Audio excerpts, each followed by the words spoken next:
Classroom चल रहा है वर्तमान में चालू है। दीवार जो है यहाँ पर फट गई हुई है, खिड़की इसमें समाप्त है, किसी प्रकार से पैक कर दिया गया है।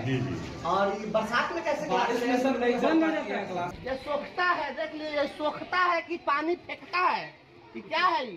प्रतिदिन केवल डंडा से हाँकने से आप शिक्षा व्यवस्था आप चाह रहे चलाने के लिए, तो ये कैसे बहुत ज्यादा ये ऊपर की जो स्थिति है, नाम का अभी धूप आ रही है, इसमें सांप भी रहता है, इसमें से सांप भी आ जाता है। देखिए कबाड़ा ये किस प्रकार से चल रहा है ये क्लासरूम, इसमें कैसे चलेगा? इसमें खाना बनता है इस प्रकार से, इसमें तो ऊपर से भी रोशनी आ जाती है। ऊपर से भी आ जाए, बरसात और में नहीं पानी सर, गिरेगा। खिड़की खोला दीजिए। कुछ नहीं है इसमें। एसीएस साहब, आदरणीय एसीएस एस सिद्धार्थ साहब, 16 शिक्षक हैं, 2 कमरे हैं और 551 विद्यार्थी हैं। बनना है कि टीचर इधर सारा हुआ हमने परिचय की कक्षा है, फिर भी मजबूरी में चला पूरी का हम लोग इसमें रिस्क लेते इसमें क्लासरूम चल रहा है, वर्तमान में चालू है। दीवार जो है यहाँ पर फट गई हुई है, खिड़की इसमें समाप्त है, किसी प्रकार से पैक कर दिया गया है। और ये बरसात में कैसे बारिश में सर नहीं बन जाता है क्लास? क्लास। बहुत ज्यादा ये ऊपर की जो स्थिति है, नाम का अभी धूप आ रही है इसमें और पूरा डैमेज है बुरी तरह से। ये इसमें तो कुछ है नहीं, इधर देखिए रैक की ये स्थिति है, सर गया है पूरा। ये तो ये किसी काम के लायक नहीं है, तो कभी इधर से उधर स्लाइड कर सकता है। सांप भी रहता है, इसमें से सांप भी आ जाता है। यह बुरी तरह से एकदम जर्जर हालत है। और ये मुझको लगता है कि ये एस्बेस्टस वाला जो ये बना था, ये कब का बना होगा? मुझे लगता है 50 साल से पुराना है, 50 साल पुराना है। 50 साल 70 का ही बना, 60 70 का बना हुआ है। 62। और ये नीचे क्या है?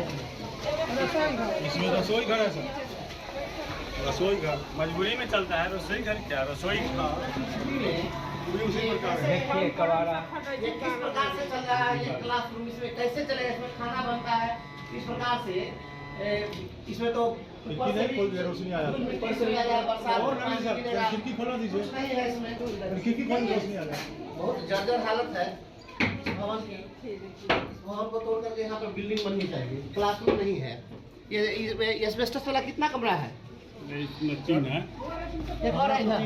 इसी और 72 है सर, किसी काम का नहीं है, बंद है। जो है बंद कर दिया है। बंद कर दिया उसका। ये तो देखने लायक ही नहीं है, ये पूरा स्थिति सर खराब है। क्योंकि यह कमरा परित्यक्त है, कोई काम नहीं है, तो इसको जर्जर होने के कारण इसको सील कर दिया गया है। एक तरीके से इसको पूरा पैक कर दिया गया है। और ऊपर में इस प्रकार से देख सकते हैं टूटा हुआ एस्बेस्टस जैसे तैसे। और इधर ये बरामदे का एस्बेस्टस जरा ये देखिए इस स्थिति में है। ये सब इसी जब अच्छा, इसमें ये स्मार्ट क्लास है, स्मार्ट क्लास व्यवस्था है। ये स्मार्ट क्लास बनाया गया है, तो ये स्मार्ट क्लास है। इसको किसी प्रकार से कुछ ठीक ठाक बना करके लोगों ने रखा है। आगा खान समर्थ कार्यक्रम के अंतर्गत जो संस्था चलती है सर, उसी के माध्यम से इसे स्मार्ट बनाया गया है। वो ये एनजीओ के द्वारा जी सर, NGO और डिपार्टमेंटल नहीं है। डिपार्टमेंटल पीछे है सर। अच्छा, डिपार्टमेंट की ओर से भी स्मार्ट क्लास है, तो एक ये एनजीओ के माध्यम से ये स्मार्ट क्लास बनवाया गया है। नहीं सर, इसमें जो है लगभग 8 क्लास के बच्चे चलते हैं, तो वही क्लास हम लोग के पास अवेलेबल है, मात्र 2 रूम।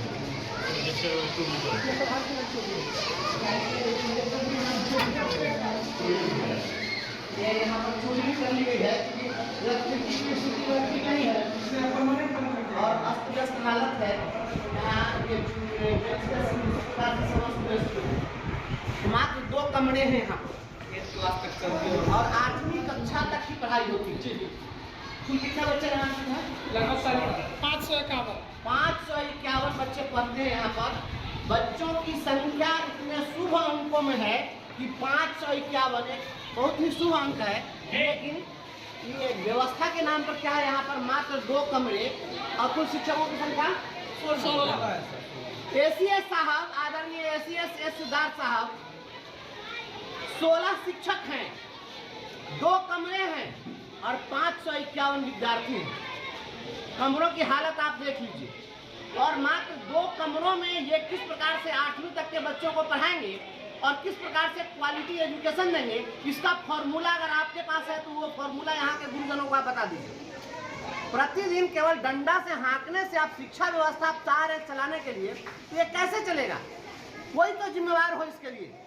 दिशा की बैठक जब हुई मुजफ्फरपुर में, माननीय यहाँ के जो स्थानीय सांसद हैं और माननीय मंत्री हैं भारत सरकार के, उनकी अध्यक्षता में जिलाधिकारी और तमाम शिक्षा विभाग के अधिकारियों के प्रशासनिक अधिकारियों के साथ बैठक हुई। उस बैठक में हमने ये मामला उठाया और हमने कहा कि आप अगर शिक्षा पर बल देना चाहते हैं और शिक्षा में सुधार चाहते हैं तो आप क्लासरूम दीजिए। जहाँ जहाँ भवनहीन विद्यालय हैं, जहाँ पर कमरों की उपलब्धता नहीं है, आप कमरा उपलब्ध कराइए। और दिशा की बैठक में जिला शिक्षा पदाधिकारी को आदेशित किया गया कि आप चिन्हित करके बताइए कि कहाँ कितने कमरों की आवश्यकता है। आपके शिक्षा विभाग के अधिकारियों ने एक भी विद्यालय को चिन्हित किया है, न कोई अनुशंसा की है। अब आप बताइए कि हम प्रतिदिन स्कूल घूम घूम करके आपको आईना दिखाएं, तब आप कहेंगे कि सरकार के खिलाफ बोलते हैं। तो बताइए इन बच्चों का क्या होगा, इन नौनिहालों का क्या होगा। बच्चे हैं कि ये बच्चे पढ़े तो कहाँ पढ़े, ये गरीबों के बच्चे हैं तो कहाँ जाएंगे, कौन सुनने वाला है इनका। तमाम जिला प्रशासन के पदाधिकारी आपके बेपरवाह बने हुए हैं। शिक्षा विभाग के अधिकारियों को कमीशन खोरी, शिक्षकों का भयादोहन करने के अलावा दूसरा कोई काम नहीं है। जिला के तमाम स्कूलों में जहाँ पर कमरे नहीं हैं, आप उसको उपलब्ध करवाइए। बिहार राज्य शैक्षिक आधारभूत संरचना से आप उसका निर्माण कराइए, और नहीं तो जितने भी विद्यालय हैं एक एक विद्यालय में जा करके आपके सुशासन की पोल खोलते रहेंगे। और देखिए यहाँ पर इतने बच्चे हैं, 551 बच्चे, 16 शिक्षक, पढ़ाएंगे कहाँ। बुला लीजिए विकास भवन वाले सचिवालय में, आपका जहाँ कार्यालय कक्ष है। और ये एस्बेस्टस का कमरा जिस प्रकार से जीर्ण शीर्ण है, क्या वो पढ़ाई के लायक है। और बच्चे यहाँ पर बेहोश होंगे। ये बताइए, पीपल का वृक्ष है, ये निरंजना नदी का तट होता तो हमें कल्पना कर सकते थे कि इनको भी भगवान बुद्ध की तरह ज्ञान प्राप्त हो जाएगा। ये पीपल वृक्ष के नीचे इनको आप जो दिए ज्ञान प्राप्ति के लिए इनलाइटमेंट हो जाएगा इनका। ये शिक्षा विभाग लगातार बिहार के भविष्य के साथ, बच्चों के साथ खिलवाड़ कर रहा है। इस पर तुरंत संज्ञान लिया जाए, और अगर संज्ञान नहीं लिया गया तो आने वाले समय में हम मुजफ्फरपुर के एक एक स्कूल में घूम करके, और हम आपको आईना दिखाएंगे, पूरे राज्य में घूमेंगे और सभी जगह जा करके आपको दिखाएंगे कि शिक्षा की क्या बदहाली है। समरसिबल जरा सा देख लीजिए, नमूना देखिए, नमूना आदरणीय पाठक जी का नमूना है। समरसिबल देखिए आप। अब बताइए, अब इसके लिए तो कोई आएंगे पदाधिकारी तो कहेंगे कि शिक्षक दोषी है। शिक्षक का काम है ये, बताइए क्या करेंगे शिक्षक। ये आपका नल जल है, ये नल जल का प्रोजेक्ट है, देख लीजिए। ये सोखता है, देख लीजिए, ये सोखता है कि पानी फेंकता है कि क्या है ये देख लीजिए, ये सोखता है, उधर से पानी गिर रहा है। और ये समरसिबल बन, और ये वाटर स्टेशन का हाल है। वाटर स्टेशन जरा देखिए तो पहले ही टूट गया। ये वाटर स्टेशन का देख लीजिए, पूरा कबाड़ निकला हुआ है। और नल हम लोग फिर से लगाए हुए, और ये नल भी बता रहे हैं कि ये फिर से ये लोग लगाए हैं नल। ये क्या व्यवस्था है, ये पूरी लूट योजना। और आपके तमाम अधिकारी चैन की बंसी बजा रहे हैं। आपको नहीं करनी है कार्रवाई, मत करिए। ला रहा अब सवाल है कार्रवाई करने के लिए